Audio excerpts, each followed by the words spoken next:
Good afternoon. Today I'm going to give you a few tips on how to manage content on your website without feeling overwhelmed or overloaded. Now, I understand that you're redesigning your college website, and I see that obviously there's a lot of content associated with it. So we have a couple of phases here that I think will really make a significant difference in how you manage the content on your website and how it will look moving forward. So here we have four key phases that go along with content governance. The first is request, the second is create, the third is manage, and the last one is retire. So let's start off with the request phase. During the request phase, we're going to assign ownership of content to different departments. This will ensure that it's constantly kept up and there's no repeats. The second is business purpose. This phase assures that everything on the site serves a purpose and isn't just dead air. The last is educational resources. This is basically making sure that everything is staffed appropriately and again, just assigning ownership. And our last phase is the success criteria. And this assures that everything on your website is doing well and users are reaching it through analytics. So let's go through ownership. Here I just have a sample of how you might divide ownership up among the departments. So in other words, for faculty, you can see we have departments, directory, courses here. Alumni association, they can be in charge of special events. The association, resources, administration can oversee the parent portal, support services, financial aid, and again, residential life or all student body, the student portal, res life, and resources. And again, this is just a sample of assigning ownership and how it might fall on the website.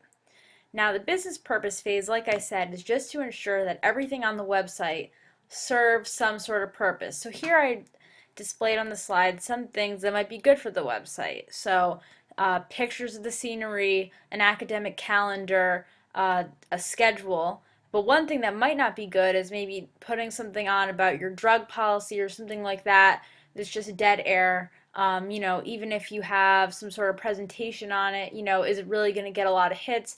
And this is kind of what the business purpose phase does. It weeds out unneeded content on your website. So during the prerequisite education resources phase, we basically, as you can see, we outline information that is important that we want on the website. And this kind of makes us think, well, you know what, do I really need this on the website? Is this something that I need once they see the amount of work that goes into it? After we decide what we need, we assign ownership. So again, assigning ownership to those departments is key in managing the content. So now that we've done all that, we go to our success phase and we examine through analytics what on the website was successful, what are users looking at, what are users not looking at. And that really makes us evaluate what should be on there and what shouldn't. So now we're on the create phase. Now this is the fun phase where we're creating content. And basically we already went through, we already know what content we want on there. Now it's just creating it, and we're assigning securities to those departments that want to create it. So in other words, no one else but financial aid is going to be in charge of the financial aid website. And again, the manage phase, this is really key because quarterly we should be checking maybe the person in financial aid who used to manage the website is no longer there, and so now we reassign this, this job to someone else. So checking that quarterly will ensure that content is constantly being kept up, and if there is old content on there, we can archive it and continue to update with new content. Now the last phase is the retire phase, and this is key because there are two key types of content. Artifacts content, which should always be up there, and perishable content, which might be an event and you don't need to show it anymore. So the retire phase helps us to sort through that, archive those specific things, and keep our artifacts up there.